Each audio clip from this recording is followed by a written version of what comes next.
Hello student, stimulus variation skill में मैंने एक प्लान तैयार किया है आज, ताकि मैं बच्चों को बता पाऊँ कि किस प्रकार हम टीएलएम की सहायता से शिक्षण कार्य कर पाएँ क्लासरूम में। बहुत ज़रूरी होता है कि आपके घटकों की पूर्ति के लिए आप प्रॉपर ढंग से प्लान तैयार कीजिए, उसमें क्या क्या मेंशन होना चाहिए और उसी के अकॉर्डिंग आप क्लासरूम में टीचिंग करें। तो बहुत बच्चों की शिकायत है कि टीएलएम कैसे यूज करें, तो इस प्लान से आपकी शिकायत दूर हो जाएगी। और कुछ लोग 5 मिनट या 6 मिनट के हिसाब से बहुत लेंथी प्लान बना दे रहे हैं, तो उनके लिए ये बहुत इंपॉर्टेंट हो जाता है ये। तो ध्यान से देखिए, आज मैं दोबारा से एक प्लान आपको बना रहा हूँ सिर्फ समझाने हेतु, तो इसलिए देखिए आप। कक्षा 8 के लिए, इसलिए क्लास का देखना बहुत ज़रूरी है। किस क्लास के लिए आप पढ़ा रहे हैं, उस कक्षा में जो बच्चे होते हैं उनका मानसिक स्तर क्या होता है, पूर्व ज्ञान उनको क्या होता है, इस आधार पर ही आप व्याख्या करेंगे किसी भी टॉपिक की। समझ गए? तो देखिए, भौतिक विज्ञान का प्रकरण है प्रकाश व प्रकाश के गुण। मैं यहाँ पे क्या कर रहा हूँ, आज इस पर एक प्लान तैयार किया है मैंने। तो देखिए, जैसे कि आपको पता है फॉर्मेट ये है: छात्र अध्यापक क्रिया, छात्र छात्रा क्रिया, घटक। तो विकासात्मक प्रश्न पूछ दिए, इसको तो सभी छात्र अच्छे ढंग से बना दे रहे हैं, मैंने भी क्वेश्चन बनाए हैं। देखिए, रात को वस्तुएं क्यों नहीं दिखाई देती हैं, तो रात की वस्तुएं अंधेरे के कारण नहीं दिखाई देती हैं। ठीक है, घटकों को देखेंगे आप, तो घटक 4, 2 कितने भी आ सकते हैं आपके घटक, लेकिन पहला क्वेश्चन है तो इसमें जो घटक हैं उसी के अकॉर्डिंग मैंने लिखे हैं। दिन में वस्तुएं किस कारण दिखती हैं? बच्चे कहेंगे दिन में वस्तुएं उजाले, प्रकाश, रोशनी के कारण दिखते हैं। मैंने सभी संभावित उत्तर यहाँ पे लिख दिए हैं। आपको भी यही करना है, कोशिश करनी है कि सभी संभावित उत्तर लिखें आप।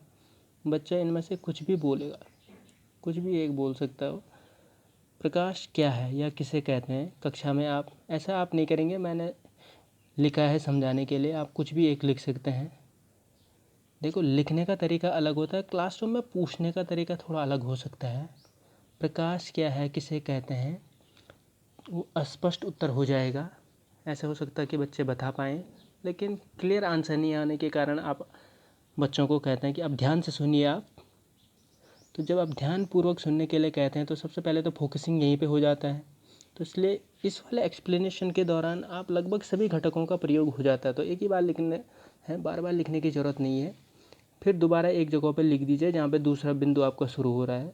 तो घटक कोशिश कीजिए कि सभी घटकों का यहाँ पे पूर्ति हो रही हो। तो देखिए, टॉपिक छोटा है, मैंने 5-6 मिनट के हिसाब से लिया है। आप इतना बड़ा मत बना दीजिए कि वो 10 से 15 मिनट चला जाए। ठीक है, तो 6 मिनट का ध्यान रखिए, ज़्यादा से ज़्यादा 7 मिनट जाए, उससे ऊपर नहीं। प्रकाश मैं डिफाइन करूँगा बच्चों। जो प्रकाश होता है वह एक भौतिक साधन है जो वस्तुओं को देखने में काम आता है। देखो कितना इजी है, बच्चे समझ जाएंगे इस चीज़ को। प्रकाश ऊर्जा का ही एक रूप है। आप जानते हैं एनर्जी, तो प्रकाश उसका ही एक रूप है जो हमारी आँखों को संवेदित करता है। अब संवेदित करता यानी संवेदित यानी हमारी आँखों में एक सेंसेशन की तरह रहता है। कह सकता है कि हमारी आँखों को कह सकते हैं आप संवेदित करता है। प्रकाश स्रोत से निकलकर पहले वस्तुओं पे पड़ता है। ध्यान से सुनिए, प्रकाश स्रोत से निकलकर पहले वस्तुओं पे पड़ता है तथा इन वस्तुओं से लौटकर हमारी आँखों को संवेदित करके वस्तु की स्थिति का ज्ञान कराता है। तो बच्चों आप क्या समझे, इसका मतलब समझे आप कुछ, कि जो प्रकाश होता है वो हमारी आंखें डायरेक्ट उसको नहीं देखती हैं, बल्कि वो पहले प्रकाश वस्तुओं पे पड़ता है और वहाँ से वो टकरा कर हमारी आँखों पर आता है और हमारी आँखों को वो कहता है, क्योंकि हमारी जो ये ज्ञानेंद्रिय है इसको कहता है कि उसको देख। तो प्रकाश संवेदित करने के रूप में वो हम उसको देख पाते हैं। ठीक है, इसी कारण वस्तुएं दिखती हैं। समझ गए? आप कभी देखेंगे कि कोई आपकी आंखों पे टॉर्च मार देता है तो आपको क्या वस्तुएं दिखती हैं? नहीं दिखती हैं। इसीलिए ऐसा होता है क्योंकि हम वस्तुओं पे टॉर्च मारेंगे तब हमें दिखेगा, ना कि हम आंखों पे टॉर्च मारेंगे। समझ गए? तो आप समझ गए होंगे। आगे देखिए बच्चों, यहाँ पे देखिए, ये आपके लिए है। छात्र अध्यापक छात्रों को विभिन्न प्रकाश स्रोतों को प्रदर्शित करते हुए। यहाँ पे मैंने पहले ही मेंशन कर दिया है कि आप कह रहे थे ना कि बहुत लोग कि कैसे हम टीएलएम यूज करें, तो छात्राध्यापक ये चीज़ आप मेंशन करेंगे प्लान में। छात्राध्यापिका या छात्राध्यापक छात्रों को विभिन्न प्रकाश स्रोतों को प्रदर्शित करते हुए, यहाँ क्लासरूम में कुछ दिखा रहे हैं।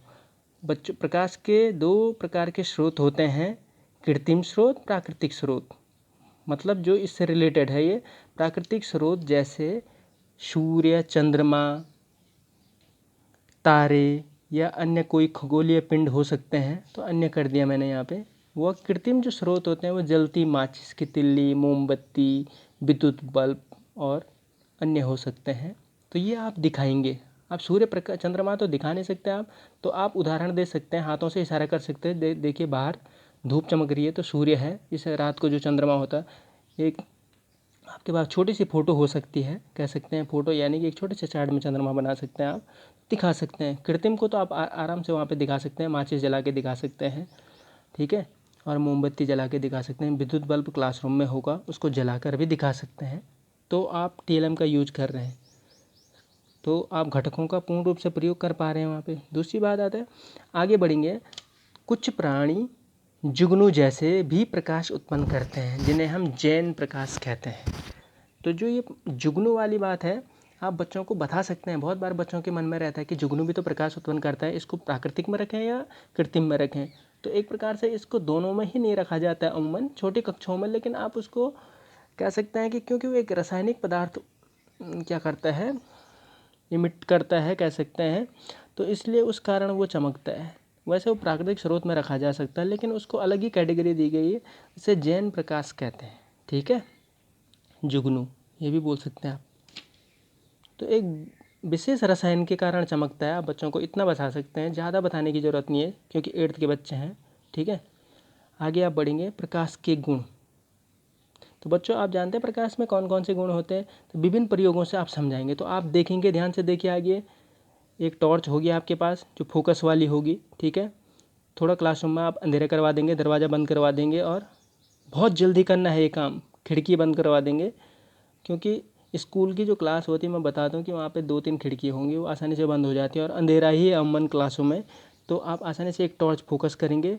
तो देखिए बच्चों, प्रकाश सरल रेखा में चलता है।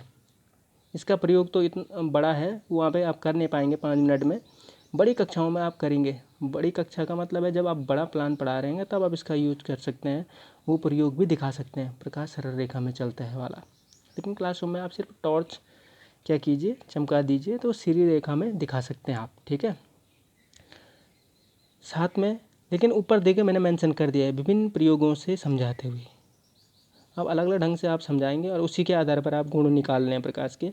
दूसरा है, प्रकाश पारदर्शी माध्यम से गुजर सकता है। इसको तो आप दिखाएंगे, एक ट्रांसपेरेंसी वहाँ पे आप सीट लाएंगे, उसमें टॉर्च से देखेंगे तो उससे गुजर जाएगा प्रकाश। और अपारदर्शी एक कॉपी किताब होगी आपके पास, वहाँ पे टकराएंगे तो उससे छात्र की मदद ले सकते हैं। यहाँ पे ध्यान दें, यहाँ पे लिख भी रखा मैंने, छात्राध्यापक छात्र की मदद लेते हुए, आप कह सकते हैं। यहाँ पे पीपल पार्टिसिपेशन भी हो जाएगा खास तौर पे, ठीक है। तो बच्चा देखेगा, आप बच्चों से कह सकते हैं, देखिए बच्चों यहाँ से कोई भी प्रकाश नहीं गुजर रहा है, ठीक है। तो पारदर्शी माध्यम से गुजरता है प्रकाश, अपारदर्शी माध्यम से नहीं गुजरता है। ये गुण मैंने वही ला रखे जो कक्षा 8 के लेवल के हैं। वैसे तो प्रकाश के बहुत सारे गुण होते हैं, लेकिन वो बड़ी कक्षाओं में हम पढ़ेंगे। एक है, प्रकाश की चाल विभिन्न माध्यमों में भिन्न भिन्न, परंतु निर्वात में सबसे ज़्यादा होती है। इसको आप शो तो नहीं करवा सकते हैं डेमोन्स्ट्रेशन के थ्रू, लेकिन आप बता सकते हैं, ये एक प्रकार की इन्फॉर्मेशन के रूप में बच्चों से। प्रकाश की चाल 3 × 10⁸ मीटर पर सेकेंड होती है, बता सकते हैं। कुछ कह सकते हैं फैक्ट के रूप में याद करवा सकते हैं। और दूसरा, चौथा जो है, वो चमकदार पृष्ठों से प्रकाश जो है परावर्तित हो जाता है। तो आप एक शीशा ला सकते हैं घर से, दर्पण जिसे बोलते हैं, और उस पर प्रकाश क्या करवा सकते हैं, रिफ्लेक्ट करवा सकते हैं। या तो एक बच्चे को बाहर भेज दिया, और अब सूर्य के प्रकाश से आप जानते हैं कि बहुत बार हम बचपन में घरों में भी करते थे, बाहर की लाइट को अंदर ले आते थे दर्पण की मदद से। तो आप दिखा सकते हैं कि इस प्रकार परावर्तित हो जाता है। तो ये हो गया, बहुत सारी एक्टिविटीज़ हमने जाना तो बच्चों के समझ में आ जाएगा। तो ये है, बहुत कम टाइम में ही हो जाएगा, ऐसा नहीं है कि बहुत टाइम लगेगा इसमें, ठीक है। लास्ट में एक बोध प्रश्न कर दीजिए, कुछ प्रकाश स्रोतों के नाम बताए, कृत्रिम प्रकाश स्रोतों के नाम बताए जो कि मैंने नहीं बताए। जो ऊपर आप वर्णन कर चुके हैं उनके बारे में मत पूछिए, ऐसे कहेगी इनके अतिरिक्त बताइए। तो बच्चे खुद बताएंगे, emergency light, solar light, lamp, Diwali की लड़ी वगैरह जो भी होती हैं बता सकते हैं वो। आप चाहें तो एक क्वेश्चन और पूछ सकते हैं, ज़रूरी नहीं कि एक ही है, आप पूछ सकते हैं। अन्य कह सकते हैं कि कुछ और स्रोतों के नाम भी आप पूछ सकते हैं उनसे, जैसे प्राकृतिक स्रोतों के नाम भी पूछ सकते हैं। हमने यहाँ पे 2 ही बता रखे हैं, सूर्य चंद्रमा, उनसे और भी पूछ सकते हैं आप, ठीक है। तो तारे वगैरह भी बोल सकते हैं। तो ठीक है, यहाँ पे 2-3 बच्चों से पूछ के चेन इंटरेक्शन करवा सकते हैं। घटकों में तो मुझे नहीं लग रहा कि कन्फ्यूज होना चाहिए, घटक इसके बहुत आसान है, ठीक है। और ये स्किल प्लान बनाने से ज़्यादा आपको डेमोस्ट्रेट कैसे कर रहे हैं उस पर डिपेंड करती है, उसी के लिए ये मायने रखती है, ठीक है। तो इस प्लान का बनाने का मेरा उद्देश्य यही था। उम्मीद है आपके डाउट क्लियर होंगे और आप अब बना पाएंगे। इस प्लान बनाने का एक ही उद्देश्य था कि आप यहाँ कैसे लिखें टीएलएम हेतु शिक्षण सहायक सामग्री को, जो भी चीज़ जहाँ पे भी आप प्रयोग द्वारा समझा रहे हैं या चार्ट के द्वारा समझा रहे हैं या रियल ऑब्जेक्ट के द्वारा समझा रहे हैं या डेमोस्ट्रेट के द्वारा समझा रहे हैं, तो आप ब्रैकेट में ज़रूर मेंशन करें उसके इर्द गिर्द। समझ गए? तो ये प्लान आप देखिए और फिर इस पर एक प्लान तैयार कर दीजिए। जिन्होंने कर दिया है बहुत अच्छा, जिन्होंने नहीं किया वो भी भेजिए मुझे। तो आज के लिए धन्यवाद।